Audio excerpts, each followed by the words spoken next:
ओम गण गणपते नमः।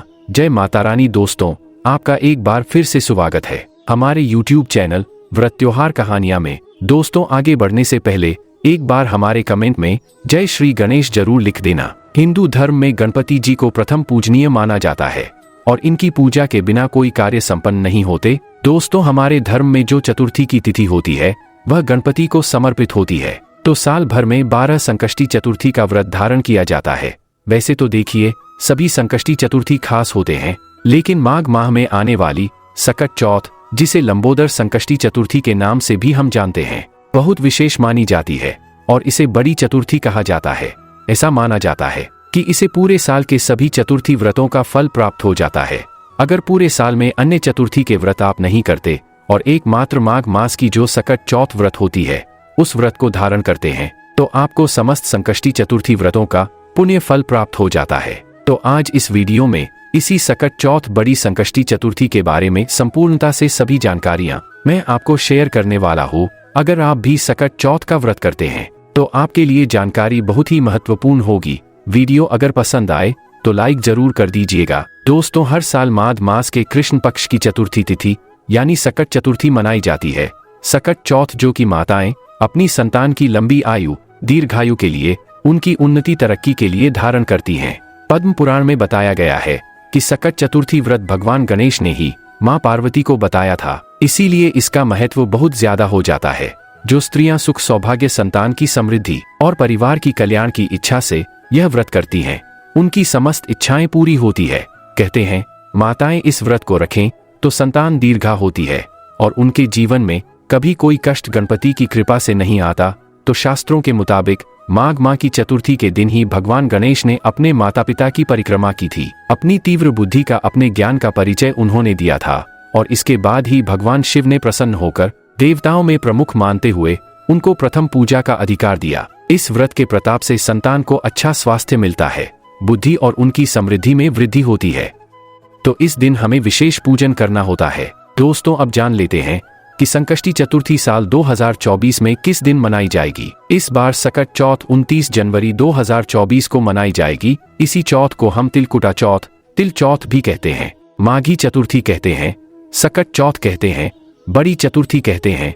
दोस्तों, बहुत सारे नामों से जानी जाती है। तो अब जो मुहूर्त हैं वो सारे नोट कर लीजिए। तो पंचांग के मुताबिक माघ माह के कृष्ण पक्ष की सकट चतुर्थी तिथि 29 जनवरी 2024 को सुबह 6:10 पर शुरू होगा और अगले दिन 30 जनवरी को सुबह 8:45 पर समाप्त हो जाएगा। तो दोस्तों, 29 तारीख को हम सकट चौथ का व्रत धारण करेंगे। अब जो आज के सभी शुभ मुहूर्त हैं वो भी मैं आपको बता देता हूँ। आज का जो अमृत मुहूर्त है, जो सबसे उत्तम मुहूर्त है, वह है 7:01 से सुबह के 8:32 तक। जो उसके बाद का शुभ मुहूर्त है वो है सुबह 9:43 से सुबह के 11:14 तक। जो शाम का मुहूर्त है वो शाम के 4:37 से शाम के 7:37 तक। अब दोस्तों, आज के दिन सकट चौथ में देखिए, चंद्रोदय का बहुत महत्व होता है। हर संकष्टी चौथ व्रत में चंद्रोदय के बाद ही व्रत को खोला जाता है। चंद्रमा को अर्घ देने के बाद ही इस व्रत को संपन्न किया जाता है। तो माघ मास की जो सकट चौथ का व्रत है 29 जनवरी को चंद्रोदय का समय है, रात में 9:01 पर का समय है। तो अगर आपके शहर में 2-3 मिनट के डिफरेंस से चंद्रोदय हो तो आप ध्यान से वो देख ले। इस दिन जो महिलाएं, जो माताएं होती हैं, वह सूर्योदय से चंद्रोदय तक का निर्जला व्रत रखती है और चंद्रमा की पूजा के बाद ही इस व्रत को संपन्न किया जाता है। इस व्रत को पूर्ण माना जाता है। तो दोस्तों, आज की अब जो पूजा विधि होती है संक्षिप्त से मैं आपको यहीं पर बता दूं। तो सकट चौथ व्रत की जो पूजन विधि है, सकट चौथ व्रत के दिन सुबह जल्दी उठना चाहिए, स्नान आदि करके स्वच्छ वस्त्र धारण कीजिए, व्रत का संकल्प लीजिए और भगवान गणेश का पूजन कीजिए। पूजा के दौरान भगवान को तिल, गुड़, लड्डू, दूर्वा और चंदन अर्पित करना चाहिए। आज के दिन अगर मोदक का भोग आप लगा सके तो बहुत ही अच्छा है। आज पूरे दिन आपको भगवान गणेश के मंत्रों का जप करना चाहिए। इसके बाद में देखिए, कई महिलाएं तो निर्जला, कई माताएं तो इस व्रत को धारण करती हैं और कई लोग फलाहार भी करते हैं। तो जैसा आप करती आई हैं वैसा ही कर सकती हैं। शाम को चंद्रोदय से पहले एक बार फिर से गणपति का पूजन होता है और उसके बाद चंद्रमा को अर्घ दिया जाता है। तो व्रत की विधि यही है।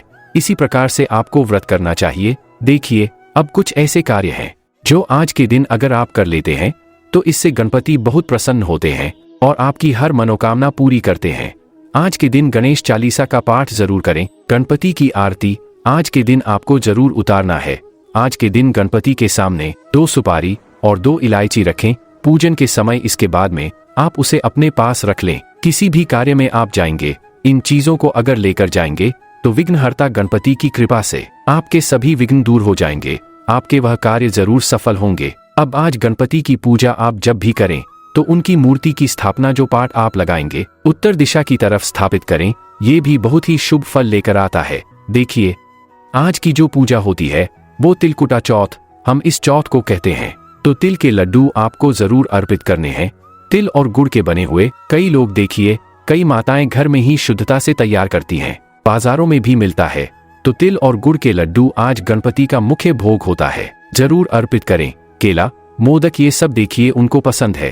तो इन चीजों को, बूंदी के लड्डू और भी कई चीजें हैं जिनसे आप उन्हें महोग लगा सकते हैं, आप गणपति को अर्पित कर सकते हैं। और आज के दिन धूप चलाकर उनके मंत्रों का जप करें, दीपक लगा करके। ऐसा करने से आपकी जो भी इच्छाएं हैं, जो भी मनवांछित फलों की प्राप्ति आप चाहते हैं, वो सभी कामना गणपति की कृपा से पूर्ण होती है।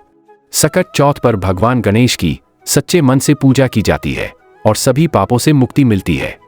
और सकट चौथ व्रत के दिन चौकी लगाए, गणेश जी को स्थापित करें, जनेऊ चढ़ाए और दुर्वा चढ़ाए। जो पसंदीदा चीज है उनको तिलकुट का भोग लगाए। तिलकुट बनाकर तिल की चीजों का आपको जरूर भोग लगाना है। साथ ही गणेश जी के साथ ही मां पार्वती जी, भोलेनाथ और कार्तिकेय की पूजा भी और चंद्रदेव की पूजा भी जरूर करनी है। इस दिन काले कपड़े भूलकर भी ना पहने। तो उम्मीद करता हूं यह सभी जानकारियां आपके लिए उपयोगी साबित होगी। वीडियो अगर पसंद आई हो तो लाइक जरूर कर दीजिएगा। चैनल पर पहली बार आए हैं, इस तरह की जानकारियां आपको भी अच्छी लगती है तो चैनल को कृपया कर सब्सक्राइब भी जरूर कर लीजिए। आगे भी आपको इसी प्रकार से सभी व्रत त्योहारों की जानकारियां पूजा विधि सहित उपायों सहित प्राप्त होती रहेगी। वीडियो देखने के लिए बहुत बहुत शुक्रिया। जय माता रानी, हर हर महादेव।